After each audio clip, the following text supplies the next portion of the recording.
Hi friends, welcome back to the channel. ഇന്ന് നമ്മൾ ചെയ്യുന്നത് ലോക്ക്ഡൗൺ ടൈമിൽ ട്രെൻഡി ആയിട്ടുള്ള ചക്ക കൊണ്ടുള്ള ഒരു ടീ ടൈം റെസിപ്പിയാണ്. ചക്ക കൊണ്ട് ധാരാളം റെസിപ്പി നമ്മുടെ ചാനലിൽ ചെയ്തിട്ടുണ്ട്. അതിൻ്റെയൊക്കെ ലിങ്ക് നമ്മുടെ ഡിസ്ക്രിപ്ഷൻ ബോക്സിൽ കൊടുത്തിട്ടുണ്ട്. ഇന്ന് വരെ നമ്മൾ ചെയ്തിട്ടുള്ള ചക്ക റെസിപ്പിയിൽ നിന്ന് ലേശം വ്യത്യസ്തമായിട്ടുള്ള ഒരു റെസിപ്പിയാണ് ചക്ക 65. ഈ റെസിപ്പി എനിക്ക് അയച്ചു തന്ന എൻ്റെ ഒരു കസിൻ സിസ്റ്റർ മിസ്സസ് അനസൂയ ഗഗാറിനാണ്. പുള്ളിക്കാരി അധ്യാപികയാണ്. ഈ തിരക്കിൽ ഈ റെസിപ്പി കണ്ടെത്തി എനിക്ക് അയച്ചു തന്ന അനസൂയക്ക് ഞാൻ വളരെയധികം നന്ദി പറയുന്നു. Thank you Anasuya, thank you so much. ഈ റെസിപ്പി ഞാൻ വീട്ടിൽ ട്രൈ ചെയ്ത് നോക്കി. ഞങ്ങൾക്ക് എല്ലാവർക്കും വളരെയധികം ഇഷ്ടപ്പെട്ടു. അതുകൊണ്ട് തന്നെയാണ് ഞാൻ നിങ്ങളുമായി ഷെയർ ചെയ്തത്. നിങ്ങൾക്ക് ഇഷ്ടപ്പെടുമെന്ന് ഞാൻ വിശ്വസിക്കുന്നു. എല്ലാവരും ഈ റെസിപ്പി വീട്ടിൽ ട്രൈ ചെയ്ത് നോക്കുക. ഇഷ്ടമാകുമെന്ന് വിശ്വസിക്കുന്നു. ഇഷ്ടമായെങ്കിൽ ഈ വീഡിയോ ലൈക്ക് ചെയ്യുക, ഷെയർ ചെയ്യുക. അതോടൊപ്പം തന്നെ ഈ ചാനൽ സബ്സ്ക്രൈബ് ചെയ്യുക. തുടർന്നും പുതിയ വീഡിയോയുടെ നോട്ടിഫിക്കേഷൻ ലഭിക്കുന്നതിന് വേണ്ടി തൊട്ടടുത്ത് കാണുന്ന ബെലൈക്കൺ എനേബിൾ ചെയ്യുക. അപ്പം നമുക്ക് വീഡിയോയിലേക്ക് കടക്കാം.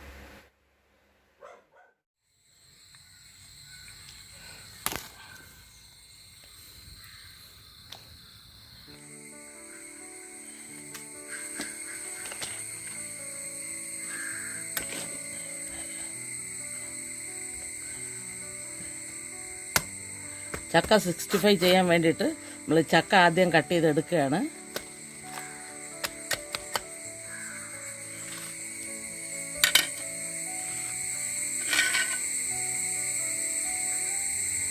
അധികം വലിയ ചക്കയുടെ ആവശ്യമില്ല, ചെറിയ ചക്കയാണ് നമ്മൾ എടുക്കേണ്ടത്. അതിനകത്ത് ചെറിയ കുരു കാണും. അത് സാരമില്ല, നമ്മളത് ഫ്രൈ ചെയ്തൊക്കെ എടുക്കുമ്പോൾ റെഡിയാകും. ഈ സൈസിലുള്ള ചക്കയാണ് നമുക്ക് 65 ഉണ്ടാക്കാൻ വേണ്ടിയിട്ട് നമ്മൾ സെലക്ട് ചെയ്യേണ്ടത്. ആദ്യം കട്ട് ചെയ്ത് അതിനെ പീസാക്കിയതിന് ശേഷം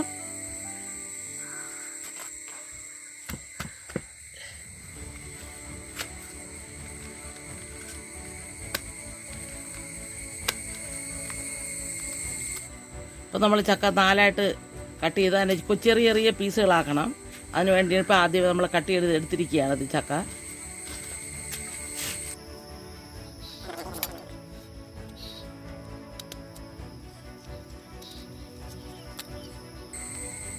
ഇപ്പോൾ നമുക്ക് ഇത് കാണാം, ചക്ക ഇത്രയും ചെറിയ ചെറിയ കുരുക്കളൊക്കെ അതിനകത്തുണ്ട്. അതിന് കുഴപ്പമില്ല. ആ കുരു വെച്ച് തന്നെയാണ് നമ്മൾ ഉണ്ടാക്കുന്നത്. ഫ്രൈ ചെയ്യുമ്പോൾ അത് എല്ലാം വെന്ത് റെഡിയായി നല്ല ടേസ്റ്റ് ആയിക്കോളും.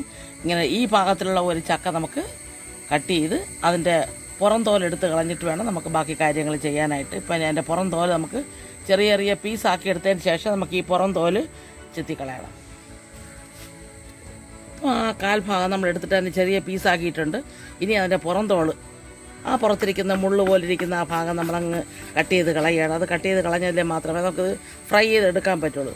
നല്ല താഴ്ത്തി കട്ട് ചെയ്തെടുക്കണം. അതിൻ്റെ ആ മുള്ളു ഭാഗം അങ്ങ് നല്ലപോലെ പോകണം, എന്നാലേ നമുക്കത് ശരിയായി കിട്ടുള്ളൂ. ഇപ്പം എൻ്റെ എല്ലാ ചെറിയ മുള്ളെല്ലാം കട്ട് ചെയ്തെടുക്കുന്നു. ഇനി ഇതിനെ ചെറിയ പീസാക്കി നമ്മളെടുക്കും. അപ്പോൾ ചക്ക നമ്മൾ കട്ട് ചെയ്ത് എടുത്തു കഴിഞ്ഞ് ഇനി നമുക്കത് ഫ്രൈ ചെയ്തെടുക്കുന്നതിന് വേണ്ടിയുള്ള മസാല നമുക്ക് തയ്യാറാക്കിയെടുക്കാം. അതിനുവേണ്ടി ഒരു പാത്രത്തിനകത്ത് ആദ്യമായി ഞാൻ ഇടുന്നത് മുളക് പൊടി, 2.5 സ്പൂൺ മുളക് പൊടി ഇട്ടു. 1/2 ടീസ്പൂൺ മഞ്ഞൾപ്പൊടി ഇട്ടു. 65 മസാല 1.5 സ്പൂൺ.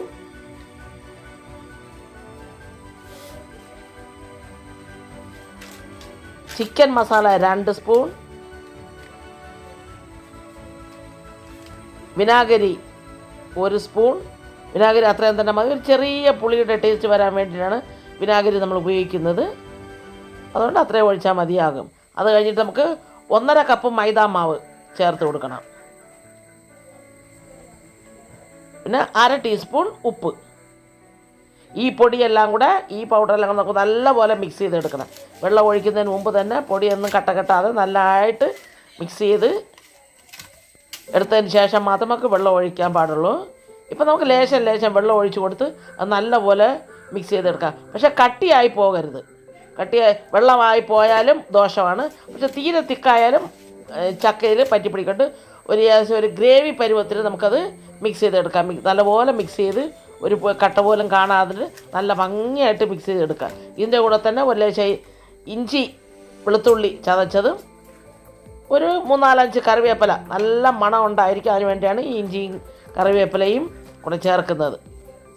ഇതെല്ലാം നല്ലപോലെ മിക്സ് ചെയ്ത് ചേർത്തതിന് ശേഷം നമ്മുടെ ചക്ക 65 കട്ട് ചെയ്ത് വെച്ചിരിക്കുന്ന ചക്ക ഇട്ട് കൊടുക്കുക. അതിൻ്റെ പീസ് നമുക്ക് കാണുമ്പോൾ അറിയാം, ഒരു 2 ഇഞ്ച് നീളവും അത്ര തന്നെ വരുള്ളൂ. അത് ആ കനത്തിൽ വേണം നമ്മൾ കട്ടിയെടുക്കാൻ. ഇത് നല്ലപോലെ ഈ മസാലയ്ക്കകത്ത് തേച്ച് പിടിപ്പിക്കണം. നല്ല ഉപ്പും മുളക് മറ്റുള്ള എല്ലാ മസാലയും കൂടെ ഓരോ പീസിലും പറ്റി പിടിക്കത്തക്ക രീതിയിൽ വേണം നമ്മളത് മിക്സ് ചെയ്യാനായിട്ട്. നല്ലപോലെ മിക്സ് ചെയ്ത് വെച്ചിട്ടുണ്ട്. നമുക്കൊരു 15 മിനിറ്റ് നേരം റെസ്റ്റിന് വെക്കാൻ വേണ്ടി അടച്ചു വെക്കാം. റെസ്റ്റ് വെച്ചതിന് ശേഷം ഇനിയിപ്പോൾ നമുക്കത് ഫ്രൈ ചെയ്തെടുക്കണം. അതിന് വേണ്ടി അതാ നല്ല ഭംഗിയായിട്ട് നമുക്ക് കാണാൻ കഴിയും. എല്ലാ മസാലയെല്ലാം നല്ലതുപോലെ അതിനകത്ത് പറ്റി പിടിച്ചിട്ടുണ്ട്. ഇനി നമുക്കത് ഫ്രൈ ചെയ്തെടുക്കേണ്ട സമയമായി. അതിനുവേണ്ടി നമുക്കൊരു പാൻ സ്റ്റൗവിൽ വെച്ച് കൊടുക്കാം. ഇപ്പം ഞാൻ ഇത് ഫ്രൈ ചെയ്യാൻ വേണ്ടി ഉപയോഗിക്കുന്നത് വെളിച്ചെണ്ണയാണ്. ഞാൻ സാധാരണ വീട്ടിൽ ഉപയോഗിക്കുന്ന എണ്ണ വെളിച്ചെണ്ണയാണ്, ആട്ടിയെടുത്ത എണ്ണയാണ്. അതുകൊണ്ട് ഞാനത് ഉപയോഗിക്കുന്നത്. ഏതാണോ എണ്ണ നിങ്ങളുടെ വീട്ടിലുള്ളത് അത് നമുക്ക് ഉപയോഗിക്കാം. കുക്കിംഗ് ഓയിൽ ഏത് യൂസ് ചെയ്യുന്നു അത് ഏതായിരുന്നാലും കുഴപ്പമില്ല, എല്ലാത്തിനും നല്ല ടേസ്റ്റ് ആയിരിക്കും. അതിനകത്ത് ഞാൻ പീസ് ഇട്ട് കൊടുക്കുകയാണ്. കുറേശ്ശെ ഇട്ട് നമുക്ക് വറുത്ത് കോരിയെടുക്കാം. ഒരുമിച്ചിട്ട് അതെല്ലാം കൂടെ ഒരുമിച്ച് തിക്കായി പോയതുപോലെ തോന്നും. അതുകൊണ്ട് 1-2 സ്പൂൺ വീതം ഇട്ട് നമുക്കത് നല്ല പോലെ ഇട്ടിട്ട് അവിടെ തന്നെ ഉണ്ടായിരിക്കണം. എങ്ങും പോയി കളയേണ്ട, അതങ്ങ് കരിഞ്ഞു പോകും. അതുകൊണ്ട് കൂടെ വല്ലപ്പോഴും അത് ഒന്ന് ഇളക്കി കൊടുക്കണം. അത് നന്നായിരിക്കും. അല്ലെങ്കിൽ അത് ഒരു വശം മാത്രമേ വേഗമുള്ളൂ.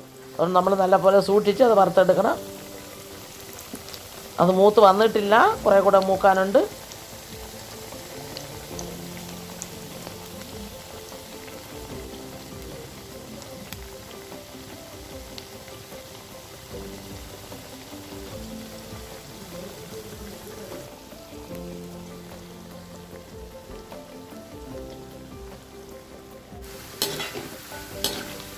ഇപ്പം ഏകദേശം മൂത്ത് വന്നിട്ടുണ്ട്.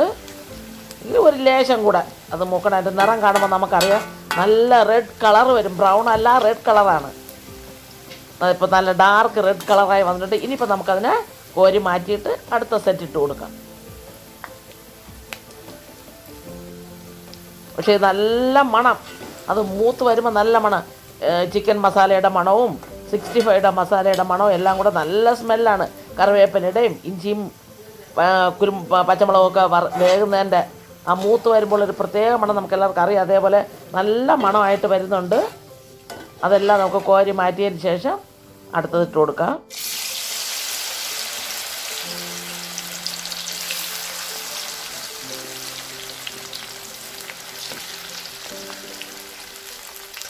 അടുത്തത് ഇട്ട് കൊടുത്തിട്ടുണ്ട്. അതും ഇതുപോലെ നമുക്ക് നല്ലതുപോലെ മൂപ്പിച്ച് വറുത്ത് കോരിയെടുക്കാം.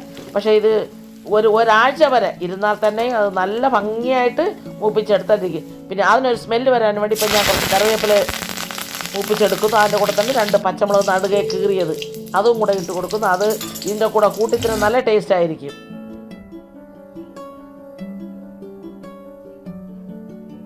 എല്ലാം വറുത്ത് കോരി മാറ്റിയിട്ടുണ്ട്. ഇനിയിപ്പോൾ നമുക്ക് ഇതിൻ്റെ കൂടെ വേണമെങ്കിൽ ഒരു കട്ടനിട്ടാൽ ഇതിൻ്റെ കൂടെ തിന്നാൻ നല്ല ടേസ്റ്റ് ആയിരിക്കും. ഇതും കട്ടനും കൂടെ കുടിക്കുമ്പോൾ നല്ല ഒരു പ്രത്യേക രുചിയാണ് അതിന്. അതുകൊണ്ട് ഒരു കട്ടനും കൂടെ ഇട്ട് ആ കട്ടൻ ഇടുമ്പോൾ അതിനകത്ത് 2 തുളസി ഇല പിച്ചിടാൻ മറന്നു പോകേണ്ട. തുളസി ഇലയ്ക്ക് ഒരു പ്രത്യേക ഔഷധ ഗുണമുള്ളതാണ്. അതുകൊണ്ട് 2 തുളസി ഇലയും കൂടെ ഇട്ട് നമ്മൾ ഈ കട്ടനും കൂടെ ഉപയോഗിക്കുകയാണെങ്കിൽ നല്ല ടേസ്റ്റ് ആയിരിക്കും. എല്ലാവർക്കും, കുട്ടികളായിരുന്നാലും മുതിർന്നവർ എല്ലാവർക്കും നല്ലതായിട്ട് ഇഷ്ടപ്പെടും. വളരെ ചീപ്പാണ്, നമുക്ക് സുലഭമായി കിട്ടുന്ന ഒരു സാധനമാണ്. പക്ഷേ ഇത് ചിക്കൻ 65 കഴിഞ്ഞ് ടേസ്റ്റിയാണ് ചക്ക 65. എല്ലാവരും ഉണ്ടാക്കി കഴിക്കുക, സന്തോഷമായിട്ടിരിക്കുക. ദൈവം എല്ലാവരെയും അനുഗ്രഹിക്കട്ടെ. ഇനി അടുത്തൊരു പുതിയ വീഡിയോ ആയി കാണുന്നത് വരെ ബൈ.